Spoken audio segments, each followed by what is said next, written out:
오늘의 주요 뉴스입니다. 의대 증원의 반발에 수업을 거부하는 의대생들의 집단 유급을 막기 위해 대학들이 방지책을 검토하고 있습니다. 이번 학기에 기존 유급 기준을 적용하지 않는 한시적 특례를 고려하는 곳도 있고 의사 국가시험 일정을 연기해달라는 대정부 건의도 나왔습니다. 지난 주말 21년 만에 가장 강력한 태양 폭풍이 발생하면서 우리나라의 밤하늘에서도 오로라가 관측됐습니다. 태양 흑점 폭발이 여전히 진행 중이어서 이번 주말에도 강한 태양 폭풍이 발생할 가능성이 나오고 있습니다.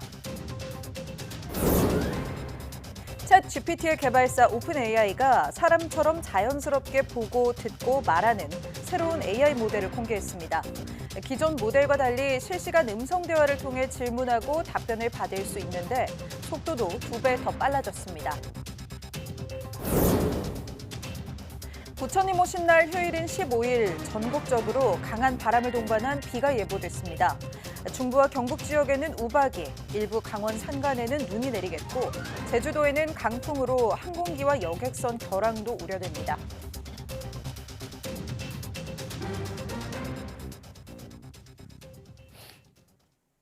여러분 안녕하십니까? 사이언스 투데이 시작합니다. 의대생들의 집단 유급 사태가 가시화되자 각 의대가 1학기에만 한시적으로 유급 기준을 적용하지 않는 특례 규정 마련을 검토하고 있습니다. 교육부가 14일 공개한 의대 30여 곳의 학사 운영 관련 조치 계획을 보면 일부 의대는 의대생들의 집단 유급을 피하기 위한 특례를 검토하고 있습니다.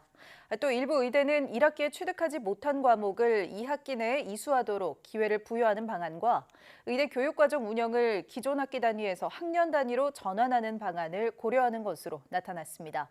교육부는 의대들이 의사 국가시험에 대해 실기 대신 필기시험부터 볼 수 있도록 변경해달라고 요청했다며 보건복지부와 협의해 검토하겠다고 덧붙였습니다. 전공의들이 의원급 의료기관에서 수련할 수 있도록 하겠다는 의료개혁안에 대해 의료계는 군사작전 하듯이 수련체계를 개편하려 한다며 몰지각하다고 비판했습니다. 대한의학회는 26개 전문과목 학회 대표와의 긴급회의 결과를 반영한 입장문을 통해 군사작전을 하듯 수련체계를 개편하는 건 전공의들을 무시하는 졸속행정이라고 주장했습니다. 이어 비전문가들이 모여 수련체계 개편을 논의하고 발표하는 건 현재 의료 시스템을 부정하고 파괴하는 결과를 낳을 것이라고 경고했습니다. 그러면서 전문과목 학회를 중심으로 관련 전문가들과 전공의들의 의견을 수렴해 전공의 수련체계 개편을 진행해야 한다고 지적했습니다. 앞서 대통령 직속 의료개혁특별위원회는 전공의가 상급 종합병원뿐 아니라 지역 종합병원과 의원에서 수련할 수 있도록 수련 체계를 손보겠다는 계획을 발표했습니다. 보건당국이 향후 발생할 수 있는 팬데믹을 대비해 백신을 신속하게 만들 수 있는 체계 구축에 나섭니다. 지영미 질병관리청장은 팬데믹 발생 시 최대 200일 안에 백신을 생산하기 위해 mRNA 백신 기술 확보에 나설 것이라고 밝혔습니다. 이를 위해 가능성 큰 기술을 가진 기업을 중심으로 과감한 연구개발 지원에 나서고 일본 등 선진국의 시스템을 참고해 규제 해소에 주력하겠다고 강조했습니다. 지 청장은 또 오는 2030년 국내 말라리아 퇴치를 목표로 지난달 실행 계획을 발표했고 댕기열의 국내 전파를 막기 위해 13개 전체 검역소에서 입국대 댕기열 무료 검사를 하고 있다고 설명했습니다. 정부가 내년부터 학교에 도입하는 AI 디지털 교과서에 대비해 디지털 인프라 개선을 위한 예산 963억 원을 투입합니다. 교육부는 이 같은 내용으로 디지털 기반 수업 혁신을 지원하기 위한 초중등 디지털 인프라 개선 계획을 발표했습니다. 정부는 AI 디지털 교과서가 학교에서 구동될 수 있도록 실험실을 구축하고 사전 점검을 합니다. 특히 올해 전국 초중고 6천여 개 학교에 600억 원을 지원해 네트워크 속도, 접속 장애 등을 점검 개선할 방침입니다. 또 하반기에는 교원의 AI 디지털 교과서 수업을 직접 보조하고 디지털 기기 관리를 정담하는 디지털 튜터 1,200명을 양성해 배치할 계획입니다. 교육부는 중앙정부 차원에서 일선학교의 디지털 인프라 구축을 위해 내놓은 첫 종합 개선 계획이라고 설명했습니다. 생성형 인공지능의 선두주자 오픈AI가 새로운 챗 GPT 모델을 발표했습니다. 사람처럼 자연스럽게 대화하고 카메라로 보여준 수학 문제도 스스로 읽어서 풀어냅니다. 보도에 김도원 기자입니다. 새로운 챗GPT 모델 시연회에 나선 오픈AI 연구원. 조금 긴장된다며 챗GPT에게 도움을 청합니다. Frankly, I'm feeling a little bit nervous. Can you help me calm my nerves a little bit? Oh, you're doing a live demo right now? That's awesome. Just take a deep breath. And remember, you're the expert here.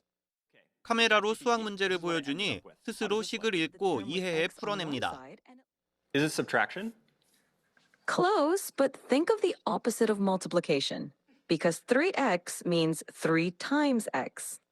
말하는 사람의 감정을 읽고 답하는 도중 끼어들면 그에 맞춰 대화합니다. 복잡한 그래프도 1초 만에 한 문장으로 요약해줍니다. 오픈AI는 이번에 공개한 챗GPT-4.5가 지난해 11월 선보인 GPT-4 터보보다 2배 더 빠르다고 설명했습니다.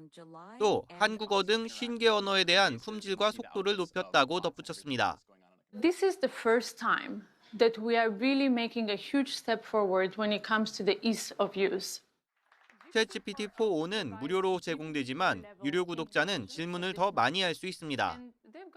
이번에 시연된 AI 음성 모드는 몇 주 안에 공개될 예정입니다. YTN 김도원입니다. 인스타그램이 네이버를 제치고 한국인이 오래 사용한 스마트폰 애플리케이션 3위에 올랐습니다.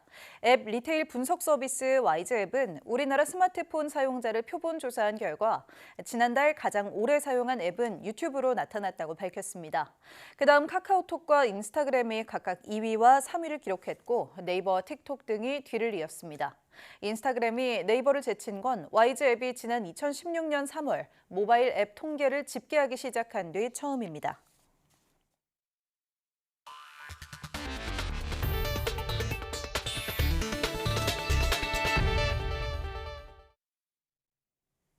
부처님 오신 날 휴일인 15일 전국에 돌풍과 벼락, 우박을 동반한 요란한 봄비가 내리겠습니다. 기상청은 15일 북서쪽에서 찬 공기를 동반한 비구름이 유입되면서 아침에 중서부 지방부터 비가 시작돼 낮에는 전국에 비가 내리겠다고 밝혔습니다. 이번 비는 16일까지 강원 산간에 최고 100mm 이상, 동해안에 80mm 이상의 많은 비가 오겠고 일부 강원 산간에는 1에서 5cm의 눈이 내리는 곳도 있겠습니다. 그 밖에 내륙에는 5에서 40mm의 비가 예상됩니다. 또한 동해안은 초속 20m 이상의 강한 바람이 불면서 최대 10m에 달하는 매우 높은 너울성 파도가 예상돼 주의가 필요합니다. 새로운 한국어 태풍 이름으로 고사리와 호두, 잠자리가 선정됐습니다. 기상청은 올해 초 말레이시아에서 열린 태풍위원회 총회에서 한국이 제출해 사용하던 태풍 이름 가운데 메기와 노루를 각각 고사리와 호두로 변경했다고 밝혔습니다. 북한에서 제출한 한국어 이름의 날개는 잠자리로 바뀌었습니다. 태풍 이름은 심각한 피해를 끼쳤을 때 새로운 이름으로 바꿀 수 있는데 이번 태풍 이름 교체는 해당 이름을 쓴 태풍에 큰 피해를 본 필리핀이 요청했습니다.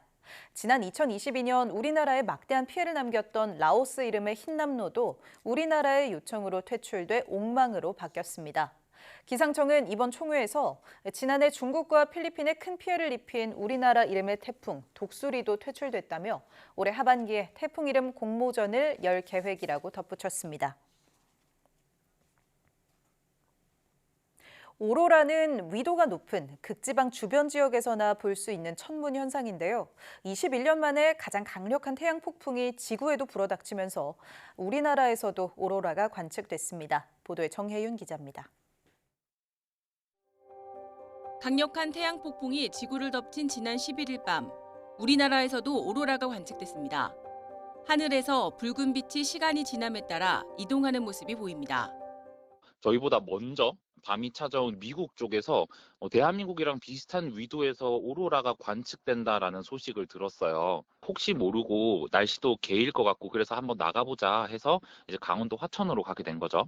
오로라는 태양에서 방출된 플라스마가 지구 자기장에 이끌려 대기로 진입하면서 공기 분자와 부딪혀 빛을 내는 현상입니다.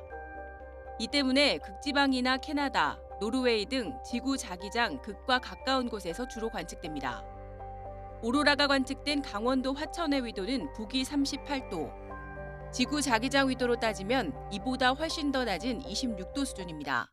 우리나라는 이제 지자기 위도로 30도 아래이기 때문에 오로라가 관측될 수 있는 것보다는 낮은 위도에 있음에도 불구하고 이번 지자기교라는 가장 이제 큰 규모의 이벤트로 일어났기 때문에 이날 지구에 도달한 지구 자기장 폭풍은 최고 단계인 G5 수준으로 21년 만에 가장 강력한 수준이었습니다. 태양에서 최소 7차례 흑점 폭발이 일어나 코로나가 대량 방출되면서 지구 대기에 코로나 물질이 도달했습니다. So it's not unusual, but what made this one exciting was you had 7 in a row. And it's still producing them too. I mean, it's not done yet. 미국 해양대기청은 이번 주말에 강한 태양 폭풍이 다시 발생할 가능성이 있다고 밝혔습니다. 우리나라 국립전파연구원도 태양풍이 여전히 초속 800km로 강하다며 우주 전파 재난 위기 경보 주의 단계를 유지했습니다. YTN 정혜윤입니다. 헌법재판소에서 열리는 기후위기 소송 마지막 변론에 헌법소원을 낸 초등학생이 직접 출석합니다. 서울 흑석초등학교 6학년 한재아 양은 오는 21일 오후 헌재에서 열리는 기후위기 헌법소원 두 번째 변론에 직접 출석해 발언할 예정입니다. 한 양은 초등학교 4학년이던 지난 2022년 영유아를 비롯한 어린이 62명으로 구성된 아기 기후소송 청구인단에 참여했습니다. 이날 한양 외에도 청소년이던 2020년 소송을 낸 김석영 씨와 시민으로서 소송을 낸 황인철 녹색연합 기후에너지 팀장도 발언할 예정입니다. 현재 헌재는 2020년부터 2023년까지 제기된 기후소송 4건을 병합해 심리하고 있는데 지난달 23일에는 아시아에서 처음으로 기후소송 공개 변론을 진행했습니다. 기록적인 폭염과 가뭄으로 북중미 지역이 몸살을 앓고 있습니다. 멕시코는 기온이 50도까지 오르면서 열사병으로 10명이 넘게 숨졌고 캐나다에서는 대형 산불로 수천 명이 대피하고 연기는 미국 중부까지 퍼졌습니다. 김잔디 기자의 보도입니다. 벌써 며칠째 기온이 40도 가까이 올라가니 도심 분수대는 수영복만 입은 아이들로 분주합니다. 양산을 쓰고 연신 부채질을 해봐도 봄처럼 시원해지지 않습니다. The temperatures in Mexico City is really hot. What else to say about it? I mean, it's hot. We're not used to it. Everyone's talking about the heat. ¡Qué calor! 멕시코 중부를 덮친 기록적인 더위에 열사병으로 10명 이상이 숨지는 등 인명피해가 속출하고 있습니다. 산루이스 포토시는 50도까지 오르며 휴교령이 내려졌고 수도인 멕시코시티를 포함해 최소 15개 도시에 정전이 잇따랐습니다. Estos últimos 2 días ha sido horrible, fatal, porque también nos hemos quedado sin energía eléctrica, nos hemos quedado 4, 5, hasta 6 horas sin luz, no se puede encender el aire acondicionado, no se pueden encender ventiladores. 캐나다에서는 현지 시간으로 13일 대형 산불이 발생하면서 수천 명이 대피했습니다. 140건이 넘는 크고 작은 산불이 발생했는데 일부는 아직도 진화 중입니다. 지난 겨울 눈이 적게 내리면서 최근 가뭄이 악화돼 숲과 대기가 건조한 데다 바람까지 불고 있어 진화 작업에 어려움을 겪고 있습니다. The next 48 hours will be a challenging situation for the Northern Rockies Regional Municipality given forecasted ongoing westerly winds and extremely dry and volatile fuels in the area. 산불로 인한 연기와 산불재는 바람을 타고 날아가 캐나다 전역뿐 아니라 미국 미네소타 등 5개 주를 뒤덮어 대기질 경보가 내려졌습니다. 지난해에도 사상 최악의 산불 피해를 입은 캐나다의 경우 기상이변으로 앞으로도 대형 산불 발생의 위험성이 크다고 전문가들은 우려했습니다. YTN 김잔디입니다. 일본 언론은 일본 정부가 라인 야후의 네이버와의 자본관계를 재검토하라고 행정지도를 내린 것과 관련한 한국 내 반일 감정 고조에 촉각을 곤두세웠습니다. 진보 성향인 도쿄신문은 라인 야후와 관련해 한국 언론이 일제히 비판적인 보도를 하고 한국 기업이 만든 서비스가 일본에 강탈당한다고 받아들이는 분위기가 퍼지고 있다고 전했습니다. 또 다른 진보 성향 마이니치 신문은 조국 대표가 독도를 방문해 윤 정부의 독도를 자기 땅이라고 주장하고 라인을 빼앗으려는 일본에 분명히 경고하라고 호소했다고 전했습니다. 보수 성향 산케이 신문은 라인 야후 사태와 관련해 일본 정부가 압력을 가했다고 해서 한국 여론의 반발이 강해지고 있다고 보도했습니다.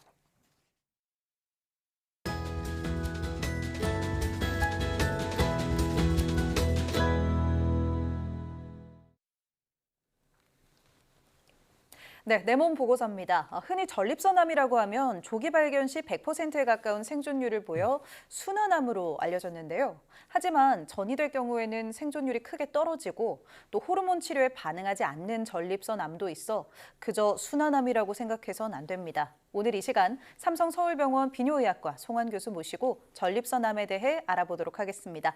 교수님 어서 오세요. 네, 안녕하세요. 네, 어서 오십시오. 일단 그러면은 전립선, 몸에서 하는 역할이 무엇인지도 좀 여쭤봐야 할 것 같고요. 전립선암이 어떤 질환인지도 궁금합니다. 네, 그 전립선은 방광 아래 직장 앞쪽에 있는 밤톨만한 크기의 남성 생식기관입니다. 전립선에서는 정액의 일부를 형성하고 정자의 운동을 도우며 영양을 공급하고 또 정자를 감염해서 보호하는 그런 역할을 하고 있습니다. 이런 전립선에서 발생하는 악성 종양이 바로 전립선암인데요. 전립선은 국내 남성에서 흔히 발생하는 암 가운데 하나이고 지난 5년간 환자 수가 가장 많이 증가한 암이기도 합니다. 최근 5년 사이에 남성암 중에 이제 환자가 가장 많이 늘어난 네. 질환이라고 방금 얘기하셨는데 네. 혹시 이유는 뭘까요?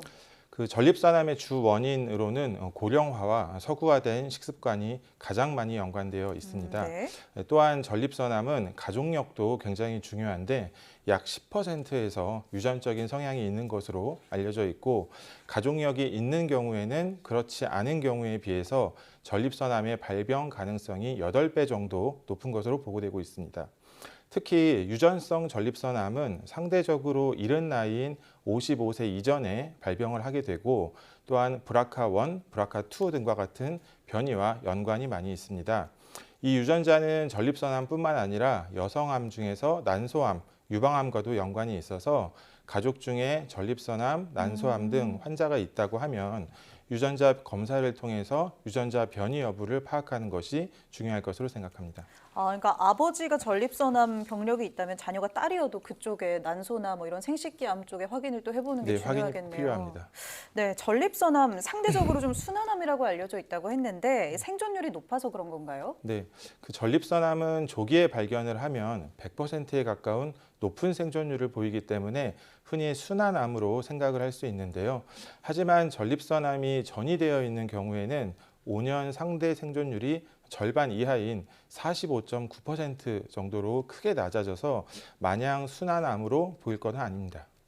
그러니까 초기에 발견하면 예후가 그나마 좋지만 네. 그렇지 못하다면 사실 예후가 나빠질 수도 있기 때문에 좀 네. 방심해서는 안 되겠네요. 네, 맞습니다. 알겠습니다. 그렇다면 전립선암 이제 발견해서 치료를 하게 되면 치료는 어떤 식으로 이루어지게 되나요? 네, 그 전립선암의 병기에 따라서 치료 방법을 결정하게 되는데요. 전립선암의 아주 초기인 경우에는 적극적 감시라는 방법을 시행하게 되고 전립선 안쪽에 국한되어 있는 국소 전립선암인 경우에는 로봇을 이용한 전립선 절제술 또는 방사선 치료를 시행하게 됩니다. 하지만 암이 주위 장기나 뼈 등으로 퍼진 전이성 전립선암은 대표적으로 남성 호르몬을 억제하는 호르몬 치료가 시행되는데요. 이는 남성 호르몬이 전립선암 세포의 성장을 촉진하기 때문에 이 호르몬의 생성을 차단하거나 기능을 억제함으로써 암의 진행을 막거나 속도를 늦추는 겁니다. 네. 대부분 전이성 전립선암은 초기에 호르몬 치료에 높은 반응을 보이게 되는데요. 하지만 18개월 또는 24개월 정도 후에는 호르몬 치료에 저항성을 갖게 되는데 이렇게 호르몬 치료가 듣지 않는 상태를 전이성 거세저항성 전립선암이라고 부릅니다. 네, 호르몬 치료에 반응하지 않는 암도 있다고 방금 말씀을 하셨어요. 네. 전이성 거세 저항성 전립선암. 네. 사실 이름조차 좀 생소하고 남성분들 들으시기에 덜컥 겁도 좀 날 것 같습니다. 왜 이런 이름이 붙여진 건가요? 그 전립선암 환자가 호르몬 치료를 계속하게 되면 결국 호르몬에 반응하지 않는 그런 암세포만 살아남게 되는데요. 거세 수준까지 남성 호르몬을 억제하는 치료에도 저항성을 갖는다. 이런 전립선암이라는 의미입니다. 아, 네. 전이성 전립선암 환자의 평균 생존 기간이 약 3에서 5년 정도로 생각을 할 수 있는데, 하지만 거세 저항성 전립선암은 치료를 하지 않고 방치를 하게 되면 평균 생존 기간이 12개월 미만으로 다른 유형의 전립선암보다 예후가 상당히 나빠지게 됩니다. 네. 근데 호르몬 치료가 듣지 않는다면 방금 말씀하신 이제 암을 조금 더 뭐 강한 방법으로 치료를 해야 될 텐데 네네. 어떻게 진행되나요? 네. 전이성 거세저항성 전립선암은 더 이상 호르몬 치료에 반응을 하지 않기 때문에 안드로겐 수용체 저해제 또는 항암 화학요법이 표준 치료로 사용되고 있는데요. 하지만 항암 화학요법은 세포 독성도 강하고 부작용이 심하다는 그런 단점이 있습니다. 그런데 최근에는 전립선암에도 환자의 유전체 정보를 기반으로 한 맞춤형 치료인 정밀의료가 새로운 치료의 패러다임으로 등장하게 되었는데요. 특히 유전자 변이가 있는 그 난소암, 그 유방암 환자에서 효과가 있는 파프 저해제가 전립선암에도 효과가 있는 것이 확인되어서 치료에 희망이 생기게 되었습니다. 그러니까 방금 말씀하신 이 파프 저해제라는 게 요즘 많이들 얘기하는 이 표적 항암의 일종인 거죠? 네, 맞습니다. 네. 네. 어떤 효과가 있는 건가요? 네, 일단 이 파프라는 게 세포의 복제 과정에서 손상된 DNA 단일 가닥의 복구를 돕는 효소인데요. 네. 이런 파프 저해제는 말씀하신 표적 치료제의 일종으로 약물을 통해 이 파프가 작용하는 것을 억제하게 되고, 이렇게 되면 암세포의 손상된 DNA 단일 가닥이 복구되지 못하도록 해서 암세포가 스스로 죽게 만드는 그런 치료제입니다. 네. 그 파프 저해제는 특히 브라카 유전자 변이가 확인된 암에서 효과적인데요. 실제로 전이성 거세저항성 전립선암 환자의 약 28%에서 브라카 변이를 포함한 상동 재조합 복구 유전자 변이가 확인되고 있습니다. 최근 보고된 연구에 의하면 그 올라파립이라고 하는 파프 저해제가 전이성 거세저항성 전립선암 환자에서 치료 효과가 좋다라고 확인이 됐는데요. 호르몬 치료에 실패한 전이성 거세저항성 전립선암 환자에서 유전자 변이와 관계도 없이 기존 치료 대비 질병의 진행이나 사망 위험을 약 34% 정도 낮추는 것으로 확인됐습니다. 네. 이처럼 최근에는 표적 치료제가 새로운 전립선암의 치료 대안으로 제시되고 있습니다. 네, 이렇게 변이 유전자를 가진 암세포만 표적으로 이제 골라서 치료를 하는 거를 이런 방법이다 말씀을 하신 것 같아요. 네네. 그렇죠? 네. 네, 전립선은 사실 암이 아니더라도 이제 고령의 남성분들 고생하는 분들이 많고 네. 또 암 환자도 고령의 남성분들 많은 걸로 알고 있는데 네. 이런 새로운 치료 좀 부담스럽진 않을까요? 네, 말씀하신 대로 전립선암 환자의 약 90%가 60대 이상입니다. 오히려 독성이 강한 항암 화학요법을 부담스러워하시는 경우가 많고요. 파프 저해제와 같은 표적 치료제는 훨씬 부작용이 적기 때문에 새로운 치료 방법으로 더욱 주목받고 있는 것 같습니다. 알겠습니다. 내 몸 보고서 그럼 오늘 마지막으로요. 어떻게 하면 전립선 건강을 지킬 수 있고 또 전립선암을 예방할 수 있는지 말씀 좀 부탁드리겠습니다. 네, 그 전립선암의 예방법으로는 적정한 체중을 유지하고 동물성 지방의 과도한 섭취를 줄이고 콩, 생선, 신선한 과일과 채소, 특히 토마토를 먹는 것이 좋을 것 같습니다. 토마토요? 네. 네네. 또한 50세 이후에는 매년 직장 수지 검사 그리고 전립선 특이항원 PSA 검사를 받는 것이 좋고요.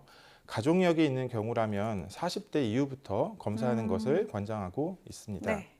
그 암을 초기에 발견하면 좋은 치료 성적을 보이는 만큼 꾸준한 정기 검진 그리고 비뇨기학과 전문의와의 상담을 하는 것이 굉장히 중요할 것으로 생각합니다. 네, 역시 조기 발견이 중요할 것 같고요. 토마토 제철인데 또 잘 챙겨 먹어야 할 것 같습니다. 삼성서울병원 비뇨의학과 송한 교수 함께했습니다. 고맙습니다. 네, 감사합니다.